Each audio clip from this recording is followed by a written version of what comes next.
సాక్ష్యాలు కలిగిన వారు ఎవరైనా ఉన్నారా? నేను చిన్న సాక్ష్యం చెప్తాను.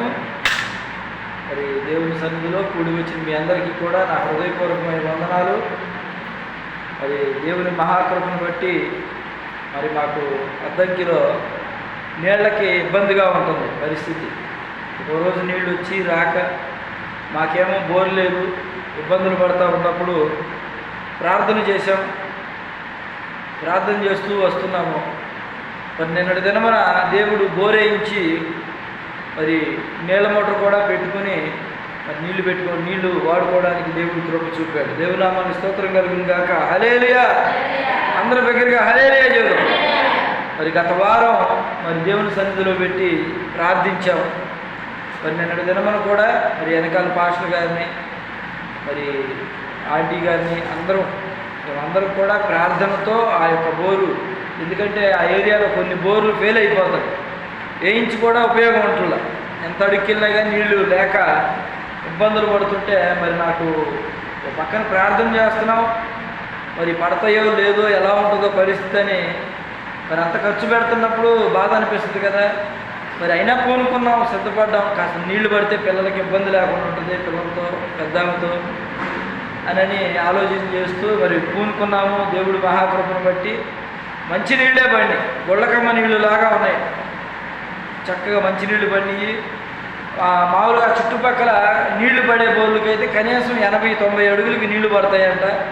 మరి దేవుడి దయ వలన మాకు 40 అడుగులకే నీళ్లు తగిలినాయి.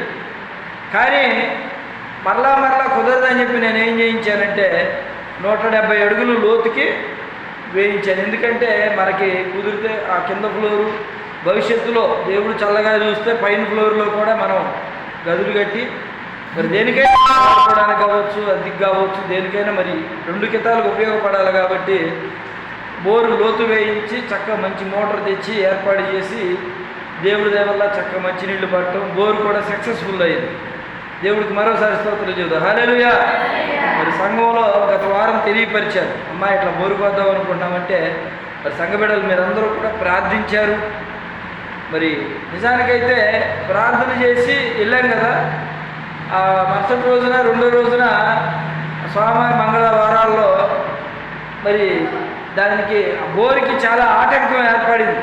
ఎట్లాంటి ఆటంకం అంటే మరి ఇంట్లో వ్యతిరేకత వచ్చిందనమాట. మేమేమో బోరు వేయించుదామని, మరి ఇంట్లో పెద్ద ఆవిడేమో నాకు వెనక్కి వెళ్ళడానికి ఇబ్బందిగా ఉంటుంది అని అంటది. మరి ఆమె వెనక్కి వెళ్ళడం కంటే ముందు నీళ్ళు అవసరం కదా, మా బాధ అది. పిల్లలు పెద్దలు మీరు కూడా ఇబ్బంది పడతారు కంటే కాదు కూడదని ఆ వాదులాట ఈ వాదులాట జరిగి ఏదైతేనేమి దేవుడి కార్యం జరిగింది. బోరు వద్దన్నారు. మరి అప్పటికప్పుడు కొన్ని నిర్ణయాలు తీసుకుని కాదులే అని చెప్పి అటు చెప్పి ఇట చెప్పి నచ్చ చెప్తే ఏదో ఆమెకైతే ఇష్టం లేదు నిజానికైతే. కానీ మాకు తప్పలా, మరి పిల్లలతో మేము ఇబ్బంది పడకూడదు. ఆ ఒక్కదాని కోసం చూస్తే మేము 4గురికి ఇబ్బంది పడాల్సి వస్తుంది నీళ్లు లేకపోతే. బోర్ వేయించాము, సక్సెస్ అయింది. ఆమెను కూడా ప్రార్థన చేయడానికి రమ్మన్నాం, వచ్చింది, చేసింది, కార్యం జరిగింది, ఇబ్బంది ఏమి లేదు. దేవుడు సజావుగా జరిగించాడు. చిన్న ఆటంకాలంటే కుటుంబాల్లో కాబట్టి వస్తూ ఉంటాయి, పోతూ ఉంటాయి, అవునా కదా. కాబట్టి దేవుడి కృప మనల్ని ఎప్పుడు కూడా విడిచిపోదు.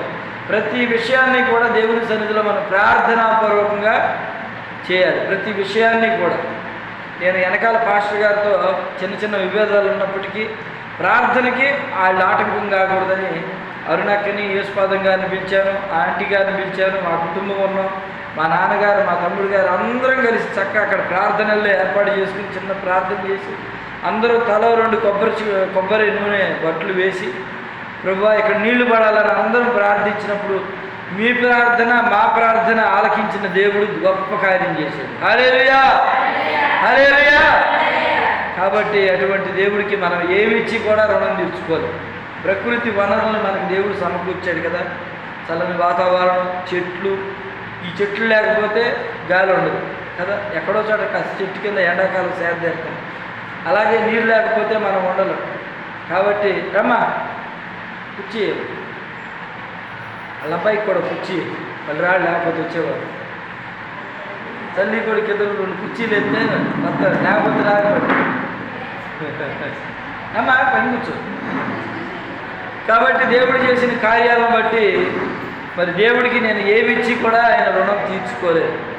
కాబట్టి మీ ప్రార్థన మా ప్రార్థన ఆలకించాడు దేవుడు. మీరు కూడా అంతే, మీ కుటుంబాల్లో ఉన్న సమస్యలను చెప్పగలిగితే చెప్పొచ్చు, లేదంటే అయ్యా కుటుంబ పరిస్థితులు బాగాలేదు, మా కుటుంబం గురించి ప్రార్థన చేయండి అని చెప్తే ప్రార్థన చేస్తాం. ఎందుకంటే ప్రతిదీ కూడా మనం ప్రార్థన ద్వారానే సాధించుకోగలుగుతాం దేవుడి దగ్గర నుంచి. మనం అవసరం కాబట్టి మన అవసరాన్ని బట్టి దేవుడు మన కార్యం చేస్తాడు. అర్థమవుతుందా? కాబట్టి దెబ్బ తగిలిన వాడు ఏమని అరుస్తాడు? అబ్బా అని అరుస్తాడు కదా. అలాగే అవసరం ఉన్నవాడు ఏమని అరుస్తాడు? యేసయ్యా నాకు సహాయం చేయని గట్టిగా అరుస్తాడు కదా. మన అవసరాన్ని బట్టే మన కేక ఉంటుంది అంటాడు. మన ఆకలిని బట్టే మన కేక ఉంటుంది. అలాగే మన అవసరాన్ని బట్టి మన కేక ఉండాలి. కేక అంటే ఏంది? ప్రార్థన. మన అవసరాన్ని బట్టి ప్రార్థించండి. మీ అవసరాల కొద్దీ మీరు ప్రార్థించండి, యేసయ్య సహాయం చేస్తాడు తప్పకుండా. ఎన్నో కార్యాలు చేశాడండి మా కుటుంబంలో.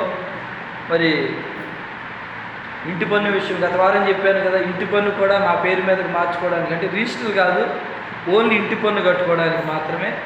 మరి అంకుల్ గారు చనిపోయారు కాబట్టి చనిపోయిన ఆయన పేరు మీద కట్టొచ్చు, కానీ మరి మేము కడుతున్నాం కాబట్టి మేము వెళ్ళి అడిగితే మీ పేరు మీదకి మార్చుకోవచ్చు అయ్యా, ఇబ్బంది ఏమి లేదన్నారు. మరి ఆమెకు చెప్పినప్పుడు సరేనయ్యా నేను ఎదురుగా డబ్బులు ఇవ్వట్లేదు, సరే మీరే కట్టుకుని మీరే చేసుకోండి అని చెప్పి అన్నప్పుడు ఆమె సంతకం పెట్టి ఇంటి పన్ను మున్సిపాలిటీకి సంతకం పెట్టింది. మరి దేవుడి దయవల్ల ఇంటి పన్ను మీటర్ లేదు, ఉమ్మడి మీద మీటర్ పరంగా గొడవలు, కరెంటు మీటర్ పరంగా అవి కూడా దేవుడు కార్యం చేశాడు. మరి అలాగే నీటి మోటారు, ఇది కూడా దేవుడు కార్యం చేశాడు. అలాగనే దేవుడు మహాకృపను బట్టి దేవుడు మరి ఆ ఇచ్చేటువంటి దీవెనలను బట్టి పైన ఫ్లోర్ కూడా కడితే భవిష్యత్తులో, ఎందుకంటే మా జీతాలు ఏమి పెద్దవి కాదు, ఏదో కొద్దిపాటి జీతాలే, తినడానికి తిరగడానికి సరిపోయే జీతాలు కాబట్టి భవిష్యత్తులో పైన ఫ్లోర్ వేసుకుని గదులు కట్టుకుని ఏదైనా అద్దెకించుకుని పిల్లలు ఎదుగుతున్న కొందికి కాలేజీలు కట్టుకు ఉపయోగపడతాయని ఆశ. ప్రార్థించండి మా గురించి కూడా. మీ అందరి గురించి మేము ప్రార్థన చేస్తున్నాం. మీ అందరి గురించి, చిన్న రామాదేవి అక్క, పెద్ద రామాదేవి అక్క, అమ్మాయి మాలతి వాళ్ళ కుటుంబం గురించి, గోపి అను రక్షించబడాలి వాడు, వాళ్ళ కుటుంబంలో శోధన రాకూడదు, చిన్నమ్మాయి, మీరందరి గురించి, రంగమ్మ తల్లి గురించి, ఆ మరియమ్మ తల్లి మరి ఒంటరి అయిపోయింది, మరి భర్త లేదు కాబట్టి వారిని, మరి వారి గురించి, మనందరి గురించి, అంజమ్మ కుటుంబం గురించి. ఎందుకంటే ప్రతి ఒక్కరి కుటుంబం బాగుంటే మనం బాగుంటాం. మన దేవుడిచ్చిన పని ఏంటంటే మన పని మనం చేసుకుంటా ఎదుటివారి గురించి 2 మాటలు ప్రార్థన చేయడంలో తప్పేమో, దేవుడి కోరుకుంది అదే. మనం ప్రార్థించేటప్పుడు మన కుటుంబం గురించి, మన సంఘం గురించి, సంఘ బిడ్డల గురించి ప్రార్థించండి. దేవుడు హృదయంలో అనుకుంటాడంటండి, దేవుడి వాక్యంలో రాయబడింది. మీరు ఎదుటివారి గురించి ప్రార్థించేటప్పుడు దేవుడు హృదయాన్ని చూస్తాడు, మీరు ఏ హృదయంతో ప్రార్థించారు. అందుకే దేవుడు ఒక చోట యేసు ప్రభువు చెప్పాడు, మీరు మీ శత్రువులను సైతం ప్రేమించండి, అది మీకు ఆశీర్వాదం. అర్థమవుతుందా? ఇప్పుడు నేను మా ఇంటికాడ పరిస్థితులను బట్టి వాడు శత్రువు, ఇంట్లో ఆమె శత్రువు, వెనకాల శత్రువు అని నా మానాన్ని నేను బోరేయించుకుంటా. దేవుడు నా హృదయాన్ని ఎరుగుతాడు, చూసి ఒరే నీకే ఎంత ఇది ఉంటే నాకెంత ఉండాలి అని దేవుడు ఏం చేస్తాడు? బోరేశారు, నీళ్లు పడవు. ఎట్లా ఉంటుంది?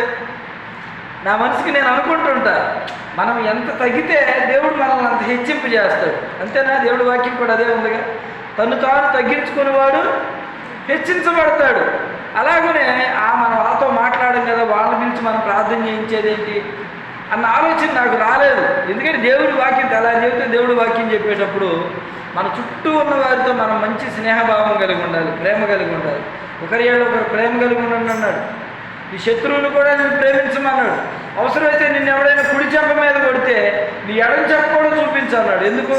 ఓ చెంప మీద కొట్టిన తర్వాత నీ ఎడం చెంప చూపించినప్పుడు వాడి మనసులో ఒక ఆలోచన వస్తుంది, అరే నేను చెంప మీద కొట్టాను అయినా ఎడం చెంప చూపించాడు, వీడే నీతిమంతుడు అని. ఎదుటివాడు ప్రేమతో మనల్ని గెలుచుకోవాలి, మనం ఎదుటివాడిని ప్రేమతో గెలుచుకోవాలంటే. అలాగా దేవుని ప్రేమ, దేవుని కృప. కాబట్టి దేవుని దయ వల్ల మీరు కూడా క్షేమంగా సంతోషంగా ఉన్నారని అనుకుంటున్నాను, ప్రార్థన చేస్తున్నాను. మా గురించి కూడా ప్రార్థన చేయండి. దేవుడు చేసినటువంటి కార్యాన్ని బట్టి దేవునికి మరలా స్తోత్రం చేద్దాం. హల్లెలూయా. మా గ్రామం, మా ఇంటికాడ నుంచి మా నాన్న తమ్ముడు వచ్చారు. మరి కొంత సహాయం వాళ్ళు కూడా ఆ పని పరంగా అన్ని పరంగా మరి వాళ్ళు సహాయం చేశారు.